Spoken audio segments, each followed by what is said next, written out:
एक समय था जब भारत को ऊर्जा के क्षेत्र में कमजोर और आश्रित देश माना जाता था। पश्चिमी देश भारत को सिर्फ एक उपभोक्ता बाजार की तरह देखते थे, एक ऐसा देश जो तेल खरीदता है, महंगाई सहता है और चुपचाप चलता रहता है।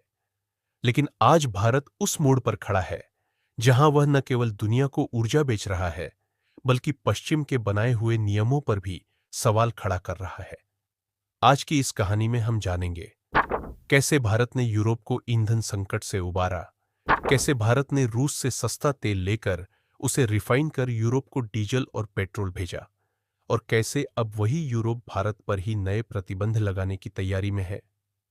रूस यूक्रेन युद्ध और ऊर्जा संकट की शुरुआत साल 2022 में फरवरी महीने की 24 तारीख को हुई, जब दुनिया की आंखें रूस और यूक्रेन पर टिकी थीं। रूस ने यूक्रेन पर सैन्य हमला किया, लेकिन सिर्फ टैंक और मिसाइलों की लड़ाई नहीं थी, ये लड़ाई थी ऊर्जा की।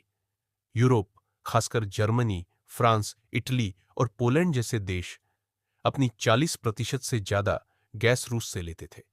लेकिन जैसे ही युद्ध शुरू हुआ, पश्चिमी देशों ने रूस पर भारी प्रतिबंध लगाए।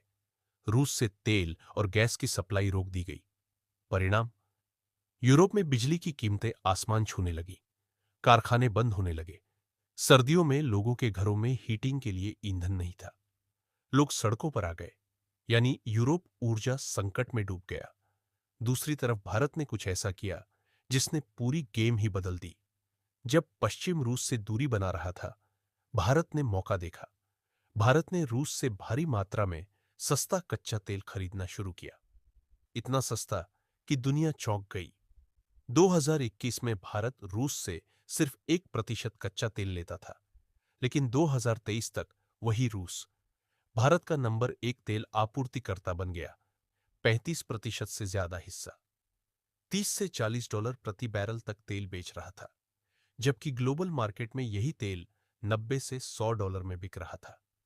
भारत ने इस सस्ते तेल को रिफाइन किया, मतलब पेट्रोल, डीजल और एविएशन फ्यूल में बदला, और फिर बेच दिया उसी यूरोप को जिसने रूस से तेल लेना बंद कर दिया था।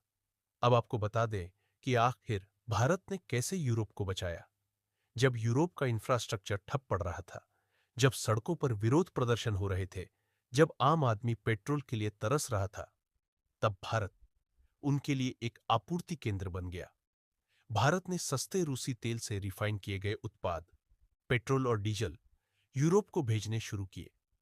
यूरोप को इससे राहत मिली, बिजली संयंत्रों को फ्यूल मिला, कारें फिर से दौड़ने लगी।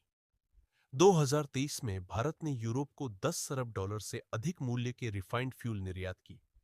जिन फैक्ट्रियों में अंधेरा था, वहां रोशनी लौटी। भारत बन गया ऊर्जा संकट से जूझते यूरोप का अनकहा हीरो। लेकिन अब भारत पर सवाल क्यों? समझते हैं। अब जब भारत ने दुनिया को संकट से निकाला, तो वही यूरोप और अमेरिका भारत से सवाल पूछ रहे हैं। क्यों? क्योंकि उनके मुताबिक भारत रूस से तेल खरीदकर उसकी अर्थव्यवस्था को चला रहा है, यानी भारत रूस को अप्रत्यक्ष रूप से फंडिंग कर रहा है। G7 देशों ने एक प्राइस कैप लगाया, जिसके तहत कोई भी देश अगर रूस से $60 से ज्यादा में तेल खरीदेगा, तो उस पर सेकेंडरी प्रतिबंध लग सकते हैं। पर भारत का जवाब था साफ, हम अपनी जरूरत के मुताबिक सस्ते, सुरक्षित और भरोसेमंद स्रोत से तेल खरीदेंगे। भारत ने पश्चिम के दबाव में आने से इनकार कर दिया। अब यहां पर असली राजनीति शुरू होती है। जब अमेरिका और यूरोप खुद रूस से तेल नहीं ले रहे थे, तो भारत के जरिए उनका काम हो रहा था। लेकिन जब भारत ने इससे मुनाफा कमाना शुरू किया और रिफाइन करके उन्हें ही महंगे दाम पर तेल बेचना शुरू किया, तब उन्हें दिक्कत होने लगी। अमेरिका और यूरोप की तेल कंपनियों को इससे नुकसान हुआ। भारत ने न केवल ऊर्जा खरीदी, बल्कि उसे प्रोसेस करके ग्लोबल मार्केट में एक नई सप्लाई चेन बना दी, जिसमें पश्चिम का कोई रोल नहीं था। भारत ने साबित किया कि वह अब सिर्फ एक ग्राहक नहीं, बल्कि एक आपूर्तिकर्ता, रणनीतिकार और लाभार्थी बन चुका है। भारत ने इस मौके का भरपूर फायदा उठाया। रूस से सस्ता तेल लेकर अपने रिफाइनिंग सेक्टर को और मजबूत किया। आज भारत के पास दुनिया के सबसे बड़े रिफाइनिंग प्लांट्स हैं, जैसे रिलायंस का जामनगर प्लांट, भारत आज सिर्फ अपने लिए नहीं, बल्कि अफ्रीका, एशिया और यूरोप के कई देशों के लिए भी पेट्रोल और डीजल तैयार करता है।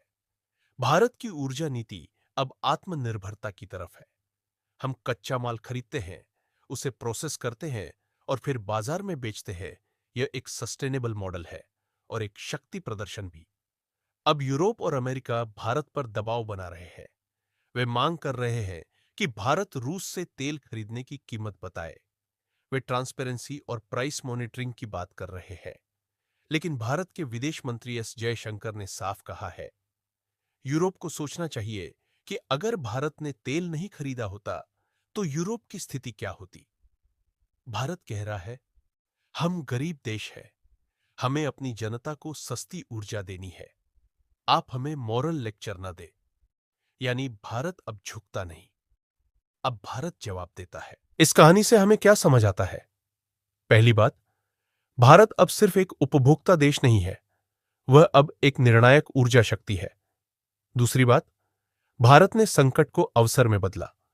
रूस से सस्ते में तेल लेकर उसे प्रोसेस करके दुनिया को बेचना, यह व्यापारिक कुशलता है। तीसरी बात, भारत ने पश्चिम के बनाए नियमों को चुनौती दी है। जब अमेरिका और यूरोप भारत पर उंगली उठाते हैं, तो भारत उन्हें उनके ही शब्दों में जवाब देता है। भारत ने न केवल यूरोप को बचाया, बल्कि अपनी अर्थव्यवस्था को भी मजबूती दी।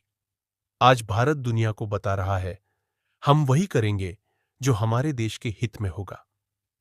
अगर आपको भारत की ये ऊर्जा क्रांति गर्व से भर देती है, तो वीडियो को लाइक करें और कमेंट में बताइए, क्या भारत को ऐसे ही मजबूती से वैश्विक राजनीति में खड़ा रहना चाहिए?